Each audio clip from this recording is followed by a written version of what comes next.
पत्र के लिए धन्यवाद। कार्यक्रम के सभी सुनने वालों को अरुण पांडे का नमस्कार। सना सलीम जी आपको भी नमस्कार। और इसे कहते हैं उड़ी जहाज का पंछी पुनी जहाज पर आवे।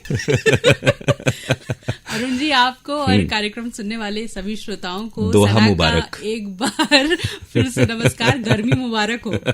हाँ, ये तो बहुत तेज गर्मी आ गई और अचानक से हफ्ते 10 दिन पहले जब हल्की बूंदाबांदी और बादल जैसा माहौल था तो ऐसा लगा कि इस बार थोड़ी सी राहत कुछ दिनों की रहेगी, लेकिन टेम्परेचर बहुत हाई है, बिल्कुल आपकी तरह। बिल्कुल। श्रोताओं से ये कहें कि उनका जो आवागमन वाला टेम्परेचर है मेल भेजने का, वो भी यूं ही बढ़ता रहे तो ज्यादा ये बढ़ता रहे तो अच्छा है, क्योंकि हमारे कुछ श्रोता है जिन्हें हम लोग बार बार नियमित श्रोता का टैग देते हैं, तो उनके अलावा भी नए नए नियमित श्रोताओं के बनने की जगह बहुत खाली है। तो जो भी श्रोता अनियमित हैं वो नियमित हो जाएं। हमारे यहाँ रिक्तियां अभी बहुत हैं, वैकेंसी बहुत है नियमित श्रोताओं की।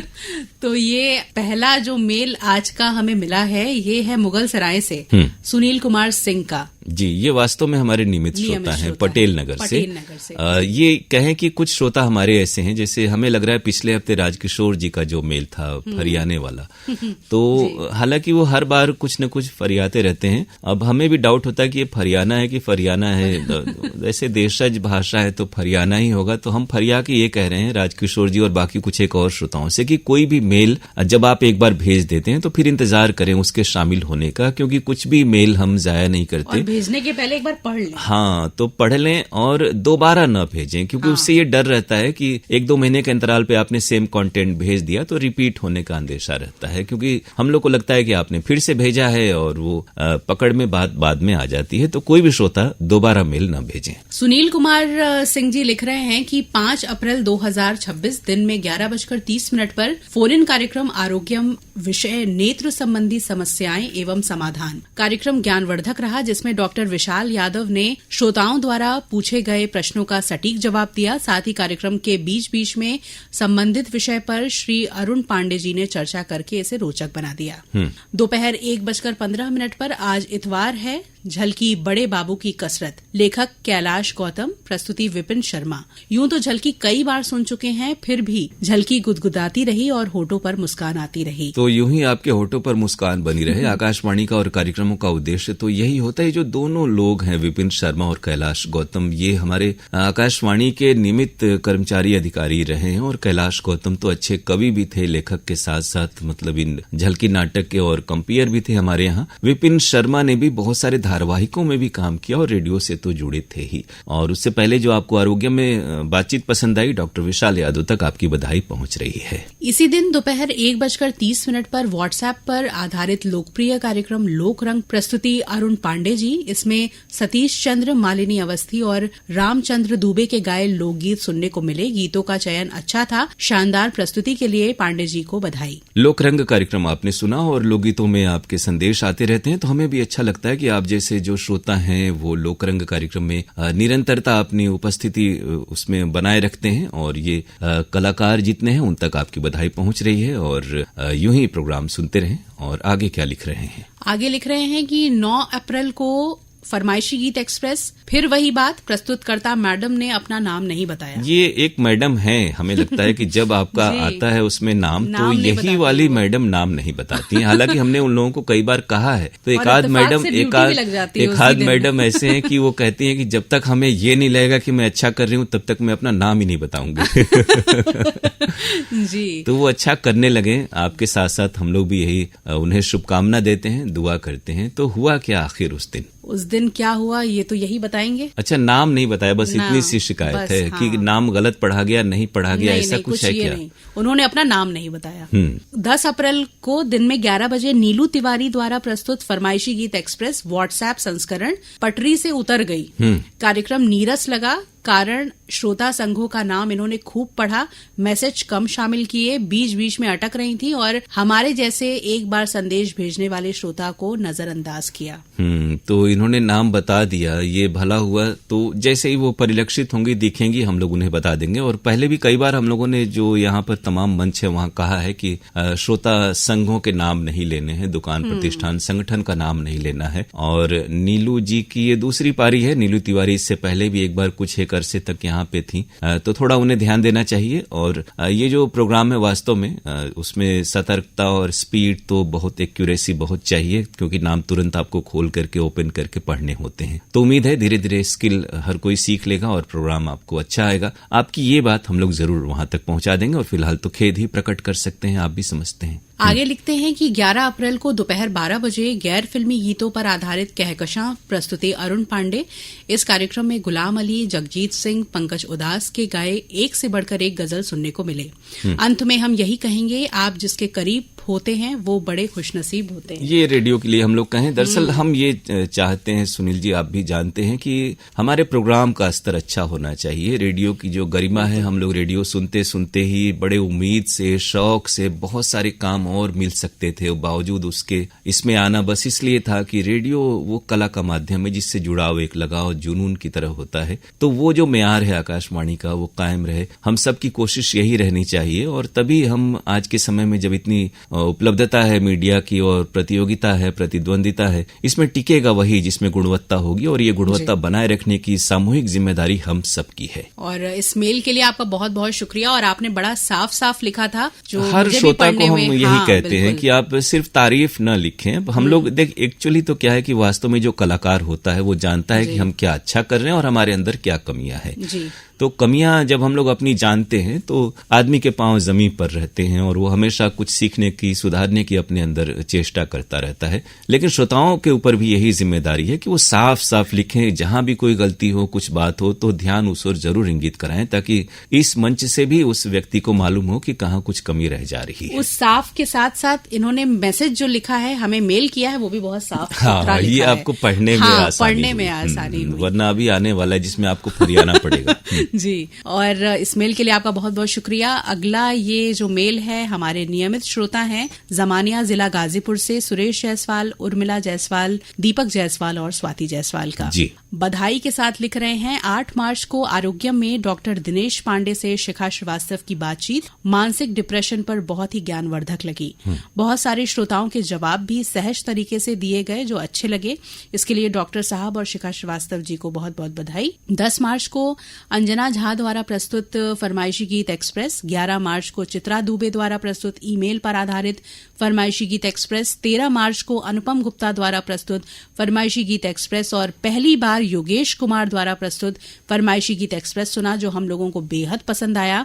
सभी लोगों ने अपने अपने प्यारे अंदाज में प्रस्तुत किया, आनंद आ गया। अंजना झा, चित्रा दुबे, अनुपम गुप्ता और योगेश जी को दिल से धन्यवाद। तो तमाम दिनों के प्रोग्राम की आपने चर्चा की है, खासतौर से तमाम जो फरमाइशी प्रोग्राम हैं उनकी तारीफ आपके इस मेल के जरिए अनुपम गुप्ता, अंजना जी और चित्रा जी और साथ ही योगेश जी के भी प्रोग्राम आपने पसंद किए, उन तक पहुंच रही है। आगे लिखते हैं कि 14 मार्च को प्रियदर्शी गौतम द्वारा प्रस्तुत गीतांजलि सुना, पेश करने का मनमोहक अंदाज बहुत प्यारा लगा। अच्छी प्रस्तुति के लिए प्रियदर्शी जी को बहुत बहुत प्रियदर्शी तक आपकी बधाई पहुंच रही है। और वही बात दोहराएंगे जैसा पिछले मेल में कहा था कि ये कहें कि बिल्कुल सिर्फ तारीफ ही तारीफ आप लिखें तो थोड़ा सा लगता है। तो कोई भी बात, आप इतने पुराने हमारे श्रोता हैं तो बहुत सारी परंपराएं और रवायतों से आपकी वाकफियत है और लंबे समय से आपने तमाम हमारे साथियों को सुना है। तो जब भी कहीं कोई कमी बेसी हो तो जरूर इंगित करिए, और जानबूझकर किसी की शिकायत न हो, लेकिन जो भी कमी हो उस पर ध्यान आप दिलाएंगे तो हमको और हमारे साथियों को सुधरने में बहुत सहूलियत होगी, क्योंकि अल्टीमेटली सारे प्रोग्राम श्रोताओं के लिए होते हैं। 15 मार्च के कार्यक्रमों के बारे में इन्होंने लिखा है कि आरोग्य में डॉक्टर राजश्री यादव से शिखा श्रीवास्तव की बातचीत, जो कान, नाक और गला विषय पर बहुत ज्ञानवर्धक जानकारी मिली।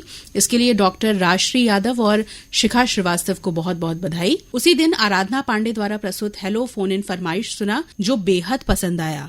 उसी दिन आज इतवार है, कार्यक्रम में युक्ति भद्र दीक्षित की लिखी झलकी, आज नगद कल उधार। इस झलकी से हम लोगों का भरपूर मनोरंजन हुआ।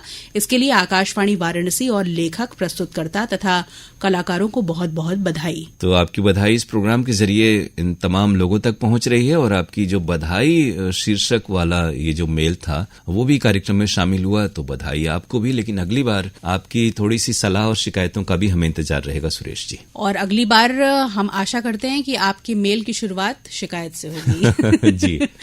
और ये अगला मेल है दिलशाद हुसैन फातिमा सोगरा हसीना दिलशाद मुबारकपुर ऊंची तकिया आजमगढ़ उत्तर प्रदेश से। जी। लिखते हैं, सर नमस्ते, हम कुशल पूर्वक रहकर आपका प्रसारण अत्यंत रुचि से सुनते हैं। विश्वास है कि आप भी कुशल होंगे।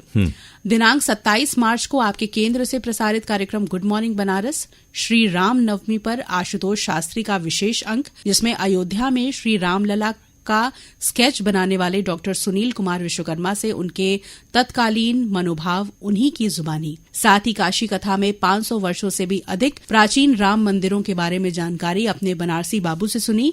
इतनी लाजवाब प्रस्तुति के लिए आकाशवाणी वाराणसी को बधाई। तो दिलशाद जी, आपकी बधाई सुनील विश्वकर्मा जी और आशुतोष जी तक इस लाजवाब प्रस्तुति जिसे आपने कहा है उसके लिए पहुंच रही है। आगे लिखते हैं कि दिनांक 28 मार्च को एफएम पर यानी कि विविध भारती पर नैन्सी टकसाली द्वारा प्रस्तुत कार्यक्रम सुना। कार्यक्रम के दौरान एक नया शब्द संध्या शुभ वाह कहते सुना। बचपन से शुभ संध्या सुन रहे थे, सब मिलकर कार्यक्रम पसंद आया। जैसे हम लोग बचपन से सना सलीम सुन रहे हैं, ये सलीम सना हो गई, पता नहीं कब। तो ऐसी थोड़ी सी तब्दीलियां वास्तव में नहीं करनी चाहिए। जो प्रचलित अभिवादन के हैं शब्द, उन्हें हूबहू वैसे ही रखना चाहिए। कुछ नया करने के लिए का अर्थ ये नहीं है कि कुछ ऊट पटांग या उल्टा सीधा किया जाए। तो आपने ध्यान दिलाया, जरूर आपकी बात हम लोग वहां तक पहुंचा देंगे। लेकिन आगे इन्होंने ये भी लिखा है कि सब मिलकर कार्यक्रम पसंद आया, प्रस्तुति अच्छी लगी। जी बिल्कुल, लेकिन जैसे हमें लग रहा है संध्या शुभ उन्होंने लिखा होगा कि आपकी संध्या शुभ हो। हाँ, अगर पूरा है तो ठीक है, लेकिन अभिवादन ही अगर ऐसा हो गया कि तो थोड़ा सा जो प्रचलित हैं, दरअसल ग्राह्य वही होता है। जल्दी से रेडियो में एक बार ही हम लोग बोलते हैं, तो जो चीजें प्रचलन में है, बोलने का जो तौर तरीका है, वो शब्द युग्म उसी स्वरूप में, उसी सीक्वेंस में होने चाहिए आमतौर पे। जी, आगे लिखते हैं कि दिनांक 29 मार्च को आपके केंद्र से प्रसारित कार्यक्रम लोक रंग के अंतर्गत प्रसारित सरोज शर्मा का गाया गीत बहुत पसंद आया, प्रस्तुति अच्छी लगी। ये सरोज वर्मा है कि शर्मा है? सरोज शर्मा इन्होंने लिखा है। ये वर्मा है। अच्छा, सरोज वर्मा का गाया गीत जैसे बहुत पसंद कृतिका आया। वर्मा है, कीर्तिका वर्मा है। कीर्तिका वर्मा। हाँ। इनकी प्रस्तुति बहुत अच्छी लगी। प्रस्तुतकर्ता ने अपना नाम नहीं बताया, नाम बताती तो उन्हें जरूर मुबारकबाद देते। यानी किस प्रोग्राम की बात कर रहे हैं? लोक रंग वाला। लोक रंग, जी। 29 मार्च को। तो बहरहाल नाम, एक और श्रोता ने अभी लिखा था कि उन्होंने नाम नहीं बताया। हमारे श्रोताओं को कंप्यूटर प्रोग्राम में और फरमाइशी प्रोग्राम में नाम जरूर बताना चाहिए हमारे साथियों को, ताकि वो भी जाने कि किसने अच्छा किया, और कोई सलाह देनी हो तो हम लोगों को भी वो बात पहुंचाने में सहूलियत हो। तो हम तो फिर से यही कहेंगे अपने साथियों को कि इस तरह के प्रोग्राम में नाम जरूर बताएं। 24 मार्च को कार्यक्रम झनकार प्रस्तुत सुना, सभी चुनिंदा गीत मनभावन लगे। 30 मार्च को कार्यक्रम वाराणसी वाइब्स के अंतर्गत पूजा सिंह द्वारा प्रस्तुत वो कौन सा फिल्मी गाना है जैसे रेडियो सुनते ही आप वॉल्यूम फुल कर देते हैं और गुनगुनाने लगते हैं। सभी श्रोताओं की पसंद अच्छी लगी। 31 मार्च को बहुत तेज कुछ भी बजाना हमें भी नहीं पसंद है। हम तो बचपन में पढ़ते समय जब कुछ रेडियो या टेप वगैरह उन दिनों हुआ करते थे, हमारे कमरे से बाहर आवाज नहीं जाती थी, इसलिए वॉल्यूम जो फुल करने की बात है, तो हमारी तो ये सलाह रहती है कि उतना ही सुने जितना आप किस मन मिजाज के हैं और किस स्थिति में हैं। सामने वाला, बगल वाला, अड़ोस पड़ोस के लोग भी वैसे हों, जरूरी नहीं है दूसरों का कान सेफ रहे। तो थोड़ा सा एक लंबे समय तक, आजकल तो बहुत से रिसर्च भी आ रहे हैं कि जो ये ईयरबड या हेडफोन, ईयरफोन लोग लंबे समय तक ज्यादा हाई वॉल्यूम में सुनते हैं, तो उससे कानों पर नुकसान भी पहुंच रहा है। तो अगर पूजा जी ने ऐसा कहा है तो उनसे, तो उनकी सखी बैठी हैं, वो बता देंगी कि थोड़ा सा वैज्ञानिक और सेहत की दृष्टि से भी बातों का ध्यान रखा जाए। आवाज तेज करना, संगीत का आनंद लेना, इसका कोई मानक नहीं है। और थोड़ा सा वॉल्यूम जो है वो कई चीजों के जरिए प्रतिबंधित भी है कि एक निश्चित तेज आवाज ही सुनी जानी चाहिए। आखिर में इन्होंने लिखा है कि 31 मार्च को आपके केंद्र से प्रसारित कार्यक्रम फरमाइशी गीत एक्सप्रेस अरुण सर द्वारा प्रस्तुत सुना, सभी गीत अच्छे लगे। और आगे लास्ट में इन्होंने जो लिखा है कि माँ से बढ़कर कोई नाम क्या होगा, उस नाम का हमसे एहतराम क्या होगा, जिसके पैरों के नीचे जन्नत है तो सोचो उसके सर का मकाम क्या होगा। बहुत उम्दा अपने अशार भेजे और बहुत शुक्रिया हम आपको कह रहे हैं। बड़े तफसील से आपने तमाम प्रोग्राम सुने और उनका जिक्र किया। यूं ही लिखते रहिए और प्रोग्राम में हमारे साथ बने रहिए। बहुत शुक्रिया इस मेल के लिए आपका। अगला ये मेल है गोरखपुर से। जी, भेजने वाले हैं तुषार। लिख रहे ये हैं, लग रहा है पहली बार हमारे बार कार्यक्रम में शामिल हैं, तो आपका स्वागत है। कार्यक्रम नियमित सुनते रहें और इसी प्रकार बने रहिएगा। क्या लिखते हैं आप? लिख रहे हैं, मैं अभी 2 महीने से आकाशवाणी वाराणसी का लाइव प्रोग्राम वाराणसी वाइब्स देखना शुरू किया हूँ। बहुत ही सराहनीय प्रयास है आप सभी का। देश के कोने कोने से लोग जुड़ते हैं और अपने अपने विचार रखते हैं।